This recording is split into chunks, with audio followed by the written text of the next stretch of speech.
coming to this session. We've just got a little bit of time to talk to you about how we first met and what's been going on in all those years since. Colin told me he was 26 yesterday, so I do feel incredibly old now when we're talking about being at high school and things. So we've known each other for quite some time. So I'm Paula Spencer. I'm an occupational therapist.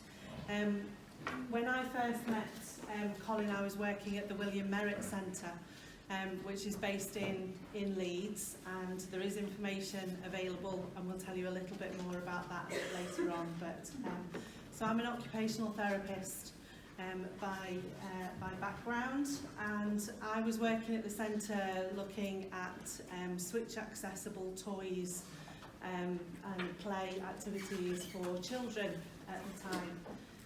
So we met at Templemore High School in Leeds, long time ago, keeps reminding me. And I was asked initially just to go into the unit attached to the mainstream high school to have a look at switch accessible toys, games, equipment, etc. And at that time, we just started to have a look at accessible games consoles.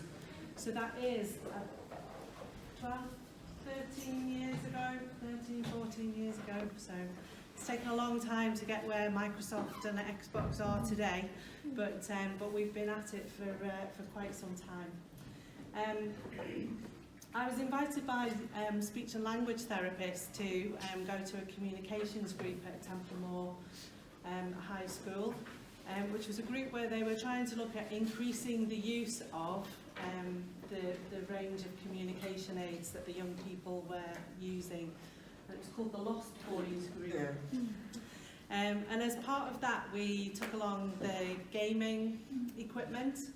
So we had 3/4 of an hour games on a PlayStation 2. Yeah. So that's how long ago it was. Thought we were the bee's knees then with the PlayStation 2. And probably Formula One racing was one of the favourites, and that's what we tried. So the session involved just gaming for the first part of the session, and then the second part of the session was actually using AAC to talk about what games they liked, what games they didn't like, who was the best. Usually Colin. Always Colin. Obviously Colin. And trying to look at the motivation behind using AAC and having things to talk about that were relevant to the age group that you were. So that's kind of where everything has started, really. So as part of the session today, we're just going to have a look at, in some ways, where Colin was at that time.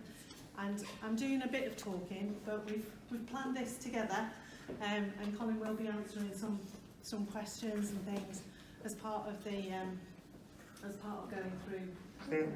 So, and I'm sure he'll chip in if I get anything wrong. So when I first met you, you were using a Vantage Lite. Yeah.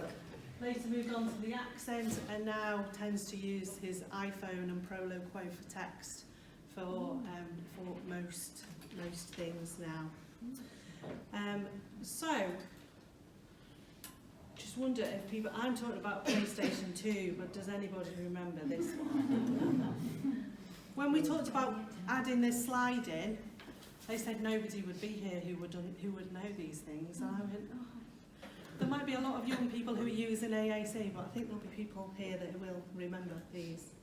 I remember getting paddle tennis one Christmas. Oh my goodness, I was the bee's knees in the street with that. Played on that for hours. Game Boy. I was telling them last night I had to make a cake of a Game Boy for a birthday party for my daughter, so that's okay. So just a bit of thought about how far gaming has come to actually be far more inclusive than maybe it was before. So anybody in the audience just answer, why do we play on games and games consoles. To learn. Social interaction. To annoy your parents. Yeah. For fun. Yeah. To win. Absolutely, we could go on for hours with these kind of words, couldn't we? So, Colin, why is gaming important to you? I am the youngest of 6. All my siblings are very competitive and all enjoy playing video games. I could only watch. They would play the games for me under my instruction, but that's not fun. Not anymore. Now they're under competition. So we talked about competition, enjoying things, playing for fun. Before, you would only be able to watch or instruct other people how to play the game on his behalf. But not anymore, I'm telling you, it's truly the competition. Okay, so I don't know if anybody's ever come across it's the F-words for childhood disability. Whoops, that's me, sorry. The F-words, it's called, and it's about childhood disability. And these are the six F-words that we look at when we're talking about activities for. So I'm going to use these for AAC and gaming. So it's about family, and at the time I met Colin as youngest of 6. Family know people best, so we really had to listen to each other, but certainly listen to them about what was important to them, and gaming was a big part in all kinds of ways, but very much games consoles. Fitness, probably not top priority, but that comes into it. Certainly about function, so people may need to do things in a different way, and at the time, if you can remember back to those PlayStation 2 games where we didn't have the access, we had to, somebody from One Switch, Barry Ellis, was making something called the C-SID at the time, which is still available, and we were using that to try and work out how to access the games console. It's about giving you opportunities to make friends with peers, and you'll hear a little bit more about that later. It is about having fun, enjoying, and we all, whether we're a child or a teenager or an adult, need some element of fun and play in our lives, and it is about, it actually says here, about how we learn and grow. And then it's also provided, and you'll hear a bit more about that later on, ways of looking at independence and being included in the communities. We were in a session, the very first session this morning was talking about the icing on the cake and what quality of life means, and I hope that you'll see that through the videos that we're going to show. So I've got, the first video is looking at the way you game and the different equipment and things that you're able to use. So hopefully we've been able to turn the sound This video will now show the various methods I use to game, from basic to quite complex. This is the most simple set of values, where my switch replaces one of the buttons on the normal gamepad using a switch interface. I use the C-SID too, but the new Xbox adaptive controller does the same thing. You can plug in as many switches as you like. This video shows me playing with someone else. So they have most of the control, and my switch is replacing the attack button. So every time I hit my switch, the character attacks.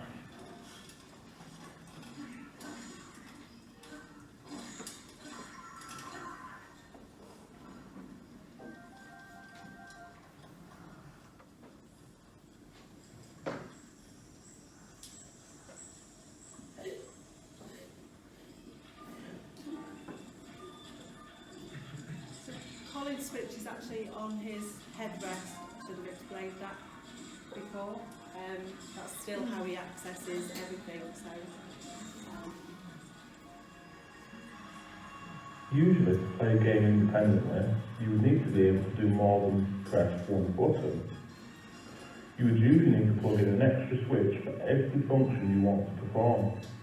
However, I'm a one-switch user, so I need a way of giving my single switch more than one function.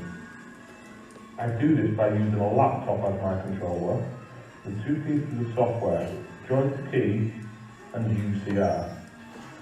Using these two pieces of software, I can now use a single switch to play Mario go-kart racing independently.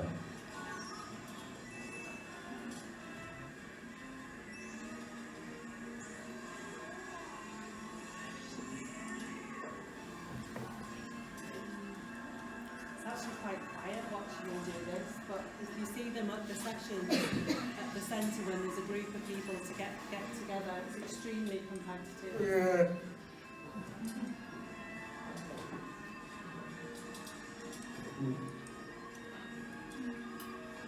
So here I think you've got somebody who's doing the direction.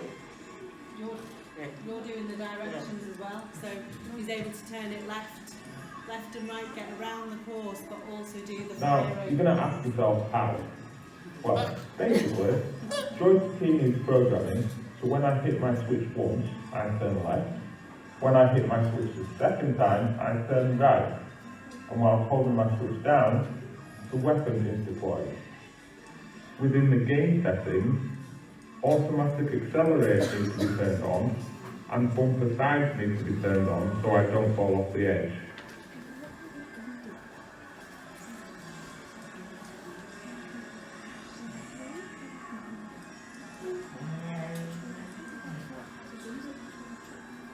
So everybody would benefit from those things. So everybody's playing with the same thing. So everybody has their camera bumpers on and whatever they do when they're playing the game. So there's no difference in that at all.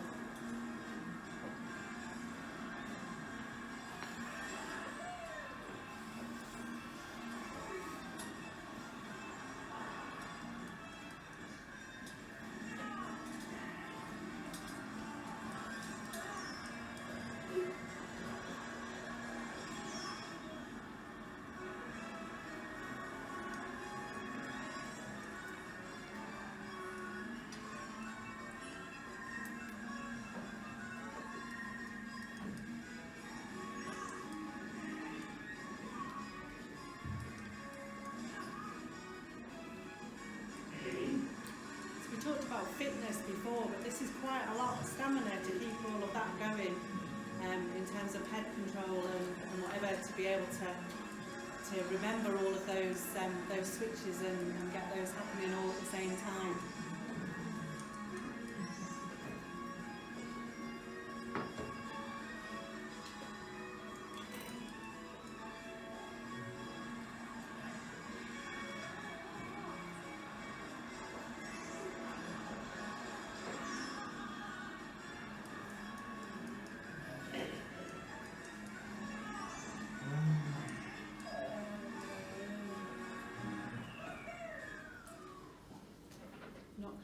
Again, using a laptop as the controller, with joystick key and UCR pre-programmed, I can now play Tiger Woods with options to use the camera, aim, and take a shot, with additional controls if needed. The computer scans these options.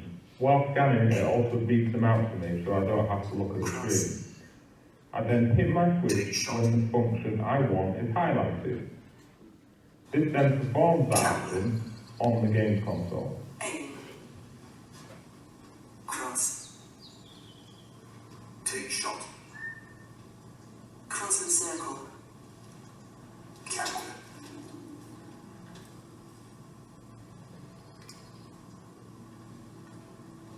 Aim. Cross. Take shot. Cross and circle. Camera. Aim. Cross. Take shot. Cross and circle.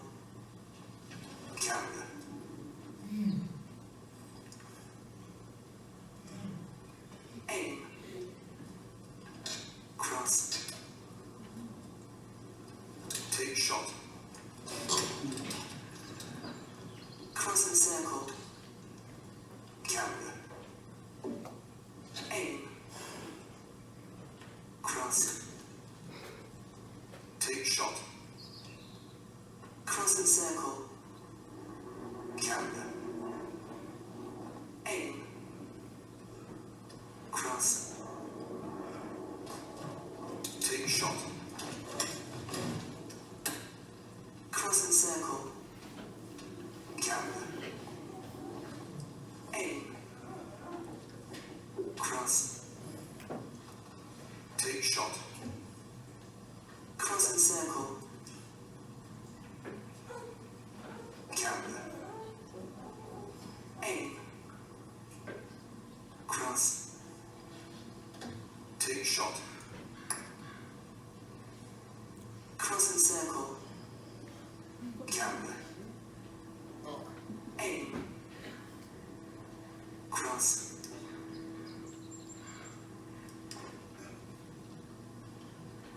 Take shot. Cross and circle.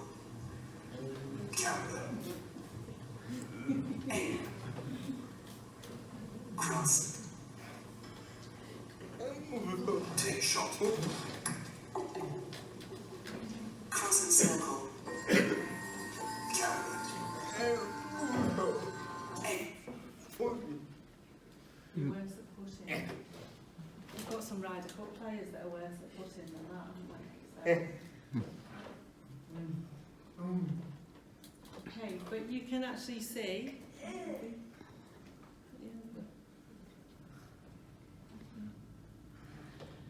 So there's two different ways then that Colin's actually using and being able to play games. So either through the C-SID and using the single switch though to be able to do all of those functions. We're using the laptop, which actually provides you with that verbal instruction, and you react to the timing of that. Okay.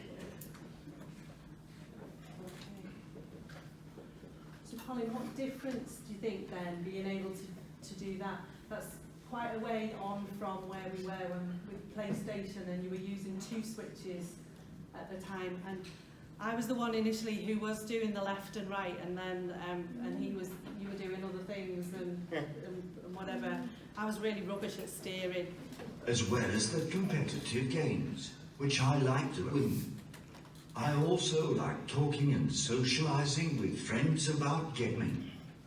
Of course, it's not just fighting and racing games. I also enjoy strategy and board games. So not just the fighting and the racing thing, but Tiger Woods, sure, a bit of practice, things go fine there as well. So it's being able to access a whole range of different kinds of games and play and whatever. And then you have friends who like different kinds of games as well, don't you? Yeah. So that's really really good. So just to bring it back a little bit to AAC, some of the things that we've been talking about and we've mentioned that you're learning through gaming and getting involved in also help people to then be using AAC. So as part of that,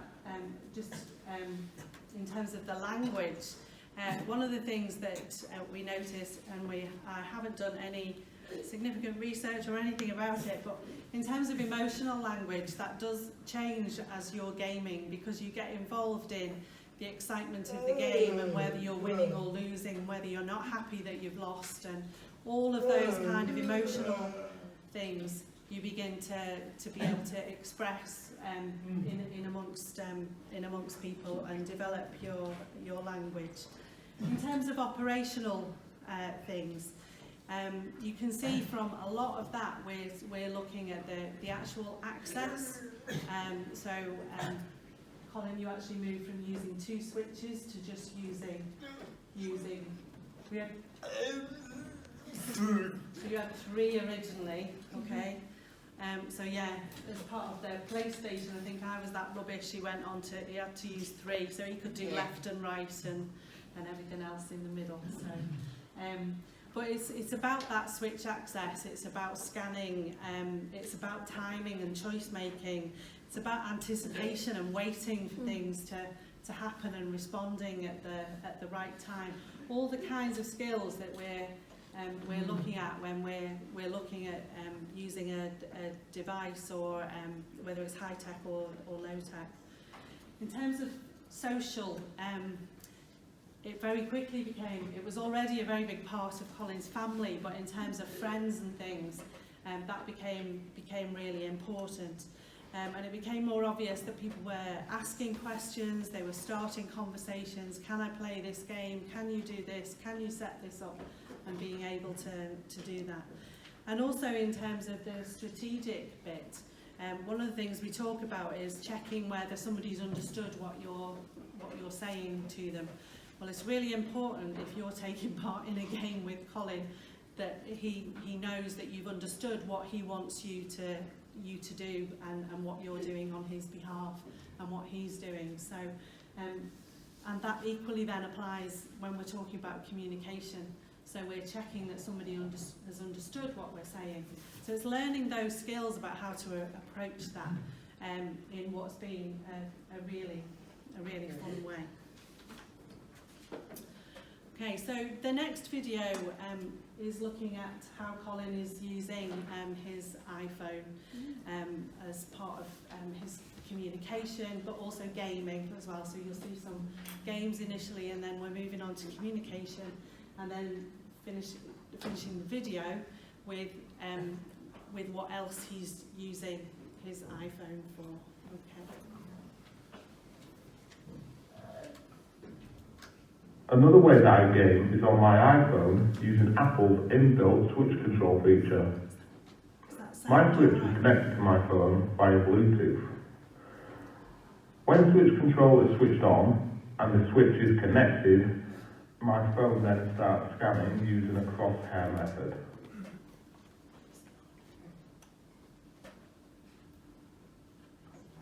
It scans left to right, and I press my switch when I want it to stop scanning. It will then scan top to bottom. Again, I press my switch when I want it to stop. Then I can choose an action to perform, like tap.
Using the same switch control method on my iPhone, playing games is only the beginning. My iPhone allows me to communicate to the world via social media, messages, email, text-to-speech apps, you name it, I can do it.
and friends.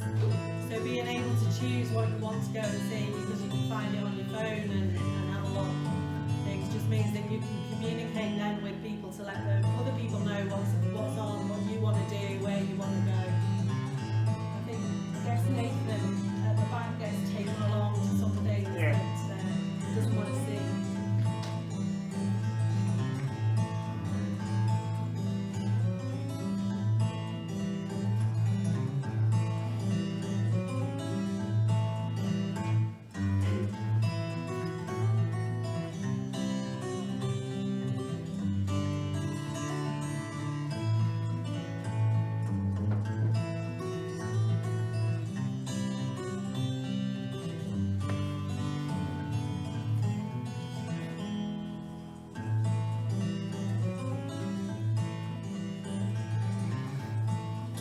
The other important part that Colin's actually using, all those skills that he's learned through using AAC and gaming, is being able to use environmental controls at home, and again take control of the telly, about what he wants to watch and choosing those sorts of things, and you'll see Awesome out there and a few others.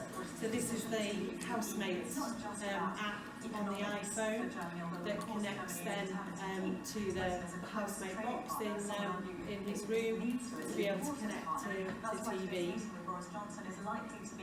And you could use it for lights and fan and all kinds of other things. It's also worth pointing out though that whilst Germans reacted with shock and sadness to the referendum result, I think 3 years on, so they're watching housemate equipment. Did that come from the Assistive Technology service? And now looking at Barnsley. So the Barnsley service cover this area and would provide their housemates equipment, and the app is a download then onto the iPhone. Yes, indeed. I write books. also develop local Brexit plans and cover additional staffing costs. Kent Council will get more than £2.5 million due to the potential pressure around the Port of Dover. Okay, let's bring up to speed with our headlines here on BBC News. The government announced an independent review of whether the high-speed 2 rail link should go ahead. The Transport Secretary Was in Luxembourg and talks about, he also made Bohemian Rhapsody, and how this Rocket Man, though a big musical, fabulous production, is more warts and all. And Freddie Mercury having passed away, they kind of protected his reputation. Here Elton John said, do whatever you want to do. And they also gave me a bit of a piano lesson. So here's the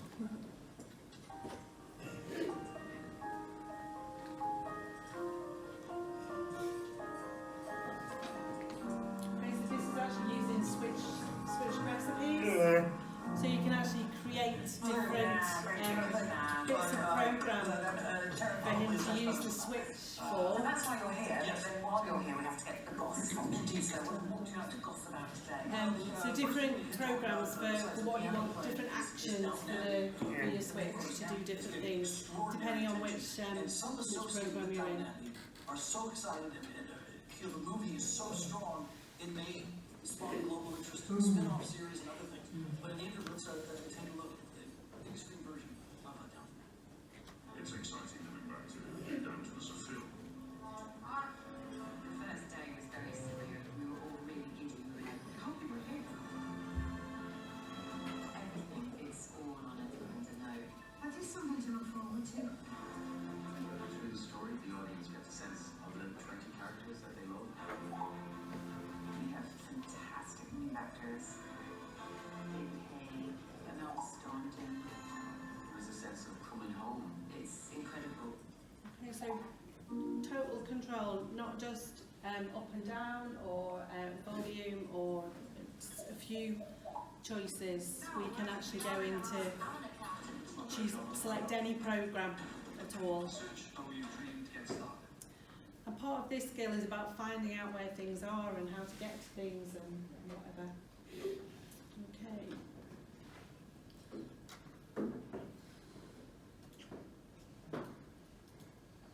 Another.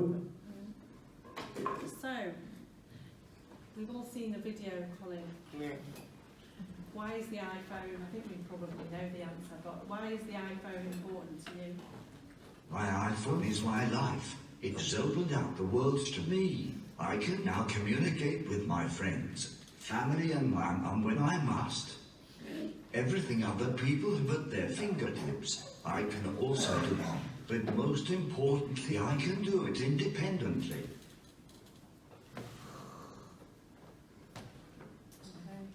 Okay. We did see Mum getting in the way a couple of times when we were trying to do those mentions, messaging you or whatever, but you can see, I think, from the video, which hopefully give you a good idea, but also I think they're brilliant comments for what difference it's actually made. Okay, so what I said we needed to do was just put a bit of an OT slant onto the presentation. A bit of technical stuff in. Sorry. So I said to Colin, what we were talking about what difference using the gaming and AAC had actually made, and you said things like, you know, it's fun, I can play games, I can join in, I can do those sorts of things. I said, but as an OT, I see a whole lot more of what gaming has actually done to move things on from an AAC point of view and then from a whole kind of control point of view. So from a social point of view, I think you would say there's a very definite friendship group and things outside of the William Merritt Centre, but Colin's very involved in the centre with the accessible gaming groups and supporting people at the centre, so it's become quite a passion that you want to share with lots of people. And really it is, instead of at the beginning where he said he was a spectator, where he's just watching other people do things, that he's very much involved in doing things himself, that he's got really good control over that single switch to do a whole load of things, trying to remember all those switch recipes and what that switch is doing at that particular time takes incredible skill. Things that we probably wouldn't have even thought about, but it gets really exciting watching some of these games, and heart rates are going up, and the physical effect that might actually have. But also the relaxation that we do see when you're a bit chilled out playing a different kind of game, where you can actually see that it physically does relax. Memory and attention and problem solving is just incredible, and those skills have really improved in terms of looking at ways of doing things and communicating, and a real increase in confidence and self-esteem and just the motivation to do things has been incredible. Colin, you went to college and did IT at college. But he's now always wanted to know what's next. So even at lunchtime we were talking about, can I just have a different mount for my wheelchair, for my phone, so it's a bit smaller and things. So it's always what's going to improve things, what's going to really add to that quality at a later date. Over the last few years he's also been working with, did some work initially with Praetorian Technology when they were looking at how to try and access the iPhone. They were quite keen on doing that, and the volunteering at the William Merritt Centre. So there's a real look to the future as to what that's actually going to mean. So just a short video about the centre where you volunteer. I found out about all the technology in these videos through the William Merritt Disabled Living Centre. The William Merritt Centre offer impartial information and advice about assistive technology.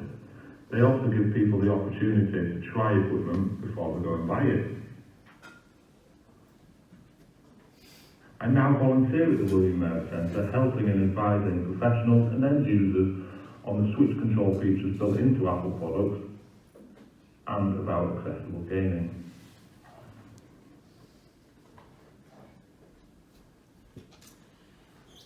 Okay, so from that young man that I met at the Lost Boys group, I could definitely not give that name to you any longer, I don't think. But Colin's involved in actually seeing people at the centre who want to have a look at some of the products that he's using, whether it's the communication package or it's the gaming things, and involved in organising gaming sessions at the centre, and also then fundraising for an organisation called Special Effects that have really been involved and helped along the way. So there's lots going on there. We do have quite a bit of, there's some leaflets and things around about the centre, and Colin's you've got some cards and things here. So it doesn't matter if you don't live in Leeds. If you were able to get to the centre, I'm sure they'd be very welcome, wouldn't they? But if not, then more than happy to try and help people, point them in the right direction and whatever for that. So in summary, starting from the AAC point of view and then having a look at gaming and looking at all those skills that both have and bringing those together has really changed things, is what you said. So we're just going to finish with just this very really short video. But this is Colin using that single switch that he's learned all these skills with over the years to. I found out about all. Didn't move it on, sorry.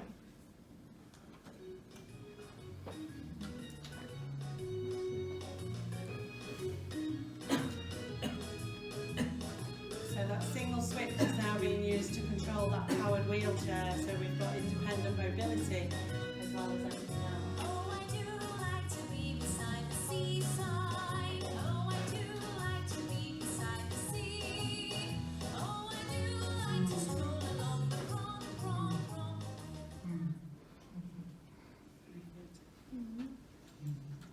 Okay, so that's our brief tour. We've obviously not had a chance to go into all the hows and everything. That wasn't possible in just 40 minutes, but does anybody have any questions at all? I'm wondering about the PC who controlled the PlayStation.